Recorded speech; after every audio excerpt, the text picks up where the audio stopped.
Fala pessoal, sejam bem-vindos a mais uma videoaula aqui do canal. Hoje vamos tratar do tema da região axilar. Se possível, curtam o vídeo, se inscrevam no canal se ainda não forem inscritos, para ajudar a divulgar o nosso trabalho. Se você veio até aqui procurando aulas de plexo braquial e de artéria axilar, saiba que nós temos esses temas em aulas específicas. O que vamos abordar aqui hoje são os limites da região axilar e outros de seus conteúdos. Começando por essa imagem, onde o membro superior está em abdução. E o fato dele estar em abdução permite que nós possamos visualizar essa região de forma mais nítida, que é a região axilar. Nessa área, nós podemos encontrar parte do plexo braquial e alguns de seus ramos, a artéria axilar e alguns de seus ramos, e a veia axilar, que aqui se encontra cortada, entre outras estruturas que nós vamos estudar. Essa área, toda essa região, tem um formato piramidal, mas esse formato é de difícil visualização nessas duas imagens que nós vimos até agora. Para isso, temos esse esquema que mostra as paredes que vão formar essa pirâmide. E nós vamos começar pela parede anterior. Essa é a parede anterior, formada por dois músculos, músculo peitoral maior e músculo peitoral menor. Primeiramente aqui o músculo peitoral maior. Músculo peitoral maior, um músculo com várias origens. Tem origem clavicular, external, mais inferiormente aqui estamos vendo a sua origem na aponeurose do músculo oblíquo externo do abdômen, porém ele tem apenas uma inserção no lábio lateral do sulco intertubercular. E quando ele caminha para se inserir nessa região do úmero, ele acaba tampando toda essa região, tampando toda essa área, formando assim um dos componentes da parede anterior. Esse corte sagital vai nos acompanhar durante toda a aula. É um corte muito interessante para visualizar as estruturas dessa região axilar. Percebam como que o músculo peitoral maior nessa imagem forma essa parede anterior, junto com outro músculo, que é o músculo peitoral menor. O músculo peitoral menor, como sabemos, tem origem nas terceira, quarta e quinta costelas e se insere no processo coracoide da escápula. Quando ele vai para o processo coracoide, ele também acaba formando uma parede anterior, a parede anterior da axila, junto com o músculo peitoral maior. Então, o músculo peitoral maior mais superficial e o músculo peitoral menor um pouco mais profundo, formando essa parede anterior. Alguns livros vão trazer também a fáscia clave-peitoral. Lembrem-se que essa fáscia clave-peitoral é uma fáscia entre esses dois músculos, então também pode ser considerada como parede anterior. Dito isso, nós temos que ir para a parede posterior. Quais são os músculos que vão formar essa parede posterior? E a gente vai começar pelo músculo grande dorsal, ou latíssimo do dorso. Como o próprio nome já diz, um músculo com várias origens, mas é um músculo que vai ter apenas uma inserção, e ela também vai ser no sulco intertubercular do úmero. Vejam nessa imagem uma porção do músculo grande dorsal, mais próximo de sua inserção, que vai ser a parte desse músculo que vai formar a parede posterior da região axilar. Nesse corte sagital, nós também podemos observar esse músculo latíssimo do dorso, ou músculo grande dorsal, mas nós observamos que ele não forma essa parede posterior sozinha. Essa parede posterior também é formada pelo músculo redondo maior e pelo músculo subescapular. Lembrem-se que o músculo redondo maior, o músculo subescapular e o músculo grande dorsal estão em íntima relação e não por acaso vão formar essa parede posterior. Músculo redondo maior com sua origem no ângulo inferior, posteriormente na escápula, e caminha em direção ao úmero, também ao sulco intertubercular. E nesse caminho ele acaba formando uma das estruturas da parede posterior da região axilar. Beleza, pessoal? Junto com o músculo subescapular, que nessa imagem está maior, mostra ele sendo inervado aqui pelo nervo subescapular inferior, que até caminha em direção ao músculo redondo maior. Mostra também ele sendo inervado pelo nervo subescapular superior e mostra entre eles o nervo tóraco-dorsal, vejam bem, caminhando lá em direção ao músculo grande dorsal. Lembrando que o músculo subescapular é um músculo que também se insere no úmero, porém tem uma inserção anterior, tem uma inserção no tubérculo menor. Beleza, pessoal? Olha essa imagem novamente, mostrando aí parede posterior da axila e parede anterior da axila. Quanto à parede lateral, é mais tranquilo, é somente o sulco intertubercular, esse sulco que nós estamos falando bastante até agora, um sulco entre o tubérculo maior e o tubérculo menor do úmero. Esse sulco intertubercular, que nós também podemos visualizar em parte nesse braço aqui em abdução, ele vai formar a parede lateral da região axilar. Já a parede medial é formada, entre outras estruturas, pelo músculo serrátil anterior. Lembram do músculo serrátil anterior? Um músculo que está em contato íntimo com as costelas, vejam bem, mais especificamente até a 8ª ou 9ª costela. E essa imagem mostra muito claro como que esse músculo serrátil anterior forma essa parede medial. Vejam bem, ele sendo percorrido pelo nervo torácico longo, formando aqui a parede medial dessa região. Mas ele forma sozinho? Não, tem outras estruturas que vão formar essa parede medial também. E são elas as costelas superiores, mais especificamente as primeiras 4 ou 5 costelas. Se nós considerarmos as 5 costelas iniciais, por exemplo, nós temos aqui a primeira, segunda, terceira, quarta e quinta. Percebam que entre essas costelas nós temos os espaços intercostais. E esses espaços intercostais também vão fazer parte dessa parede medial, junto com o músculo serrátil anterior. Beleza, pessoal? Vamos seguindo então. Vimos as paredes lateral, medial, anterior e posterior. Está faltando o quê? Está faltando o ápice dessa pirâmide e a base dessa pirâmide. Começando pelo ápice. Quem forma o ápice da região axilar? Não é uma estrutura em si. O que forma esse ápice é uma abertura, é um canal, é o canal cérvico-axilar.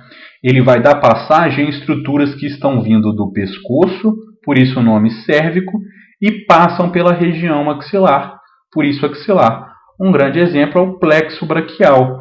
Só que esse ápice apresenta alguns limites, e esses limites são clavícula anteriormente, margem superior da escápula, mais posteriormente, e também a primeira costela. Então, esses 3 ossos, essas 3 porções ósseas, vão delimitar o canal cérvico-axilar, demonstrado muito claro nessa vista posterior. Como eu disse, por esse canal vão passar algumas estruturas, dentre elas o plexo braquial. E aqui a gente chega talvez no que seja a parte um pouco mais complicada, que é a base dessa pirâmide, é a base da região axilar. Vamos distinguir muito bem quais são os limites dessa base e o que está formando essa base, a constituição dessa base, que são coisas distintas. Vamos começar pelo limite anterior. O que é que está limitando essa base anteriormente? E esse limite anterior é a prega axilar anterior. Então vamos com calma. Quem que é essa prega axilar anterior? Essa estrutura que a gente consegue palpar em nós mesmos. Isso é a prega axilar anterior. Sendo mais específico, o que forma essa prega axilar anterior? É a margem inferior do músculo peitoral maior. Então, a margem inferior do músculo peitoral maior forma a prega axilar anterior. E a prega axilar anterior é o limite anterior da base dessa região axilar. Beleza, pessoal? Pensem comigo. Esse limite anterior da base, ele coincide com a parte inferior da parede anterior.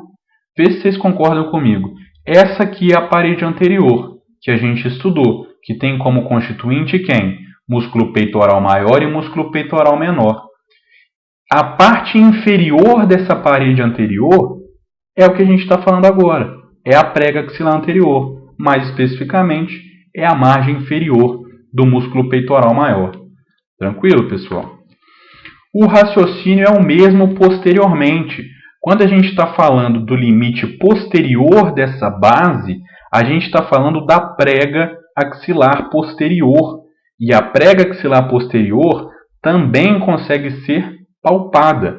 Quem é essa prega axilar posterior? É o músculo grande dorsal e é o músculo redondo maior. Parte desses músculos vão formar a prega axilar posterior. E o raciocínio é o mesmo. Lembra que nós temos aqui a parede posterior da região axilar? Ela é formada por 3 músculos. Músculo grande dorsal, músculo redondo maior e músculo subescapular.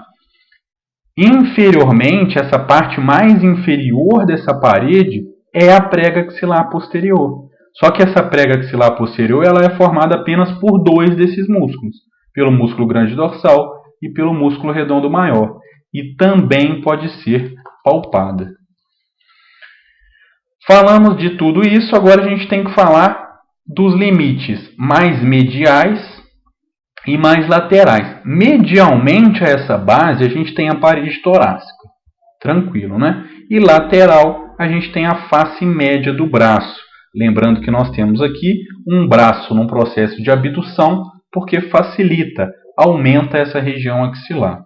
Tranquilo, pessoal? E a constituição? Porque é diferente, a gente falou até agora dos limites dessa base. Mas e a constituição dessa base em si? Quem é? Pois bem, é formada por pele, tela subcutânea, que nada mais é do que hipoderme, uma região que costuma ter bastante gordura, e a fáscia da axila. Isso é a fáscia da axila. Essa fáscia na região axilar que nessa imagem aparece com uma coloração diferente. Beleza, pessoal? Esse corte transversal ele é interessante para que a gente possa resumir tudo o que foi visto até agora. Nós tínhamos visto várias vezes corte sagital. Agora é um corte transversal. Percebam aqui, um corte transversal ao nível da quarta costela. Primeira, segunda, terceira e quarta costela. Ao nível da quarta costela, nós fizemos um corte transversal e trouxemos para cá e ampliamos. Olhem comigo, quarta costela está exatamente aqui, mais medial, o húmero está aqui mais lateral e posteriormente nós temos a escápula, que também apareceu nesse corte. Se aqui é a região posterior, aqui é a região anterior. E se aqui é a região anterior, 2 músculos vão compor essa parede, músculo peitoral maior e músculo peitoral menor. Medialmente nós temos a quarta costela e saiu nesse corte também o músculo serrátil anterior, que nós vimos que forma a parede medial. Os músculos intercostais também formam essa parede medial, mas é muito óbvio eles não aparecerem nesse corte. Afinal, se a gente fez um corte aqui exatamente na quarta costela, a gente não vai pegar esse músculo intercostal. Nós só pegaríamos ele se a gente tivesse feito um corte no espaço intercostal. Beleza, pessoal? E posteriormente nós temos aqui o músculo subescapular, que nesse corte apareceu em grande extensão, e o músculo redondo maior e latíssimo do dorso, que já apareceram próximos à sua inserção em menor tamanho. Visto isso, nós podemos ir para o conteúdo. Vamos ver de forma muito tranquila quais são as estruturas que pertencem a essa região, quais são as estruturas que estão presentes na região axilar. Começando, é óbvio, pela artéria axilar. É muito sugestivo que a artéria axilar faça parte da região axilar. E aqui temos ela, com suas 3 porções e vários de seus ramos. Todos aqui, inferiormente, que estamos vendo, chegando na região axilar, passando na região axilar para ganhar várias estruturas, como por exemplo aqui os ramos peitorais da artéria toracoacromial, como por exemplo a artéria torácica lateral indo em direção ao músculo serrátil anterior, como por exemplo a artéria subescapular, que emite a circunflexa da escápula, continua como tóraco-dorsal. Então, todas essas estruturas, vários desses ramos da artéria axilar, vão fazer parte também da região axilar. Assim como a veia axilar, que também recebe esse nome por causa da sua região. E nesse momento é interessante a gente saber a origem dessa veia axilar, porque a gente sabe como se dá a origem da artéria. A artéria axilar, a gente sabe que ela é uma continuação da artéria subclávia quando essa artéria passa pela borda externa da primeira costela. E a gente sabe que essa artéria axilar vai terminar quando ela passar pela borda inferior do músculo redondo maior. Vai se chamar artéria braquial. Mas e a veia axilar? Como que é a formação? Aonde que é essa formação? Nós precisamos saber. Olhem comigo esse corte aqui do braço. Temos aqui o húmero e bem profundo nós temos duas veias braquiais. Essas veias braquiais estão ascendendo com o sangue venoso e em determinado momento elas vão se juntar com uma outra veia. É a veia basílica. Essa veia basílica é uma veia majoritariamente superficial, mas que se aprofunda medialmente no braço e quando se junta com as duas veias braquiais, forma a veia axilar. Então a veia axilar é formada a partir da união dessas veias. E qual que é o ponto de origem? Não coincidentemente, é na borda inferior do músculo redondo maior. Aqui temos a formação da veia axilar. E ela vai continuar como veia axilar até uma outra região, que não coincidentemente é até a borda externa da primeira costela. Quando ela passa da borda externa da primeira costela, ela passa a se chamar veia subclávia. Beleza, pessoal? E aqui vale a pena comentar sobre uma confusão muito comum que é feita. O que falamos agora é de ponto de origem, onde a veia está começando, onde ela está terminando. Ok, como ela é formada. Porém, isso é diferente de limite proximal e limite distal. Quando a gente está falando de limite proximal e limite distal, a gente está falando da posição dessa estrutura em relação à raiz do membro. A raiz, portanto, o limite proximal da veia axilar é a borda externa da primeira costela, assim como o limite proximal da artéria axilar. E o limite distal da veia axilar é a borda inferior do músculo redondo maior, assim como o limite distal da artéria axilar também é nessa região. Então, cuidado para não fazerem essa confusão. Beleza, pessoal? Vamos seguir. Veia cefálica. A veia cefálica também é um conteúdo da região axilar. Essa veia cefálica é uma veia superficial que ascende lateralmente no braço. Ela passa pelo sulco deltopeitoral, um sulco formado entre o músculo peitoral maior e o músculo deltoide.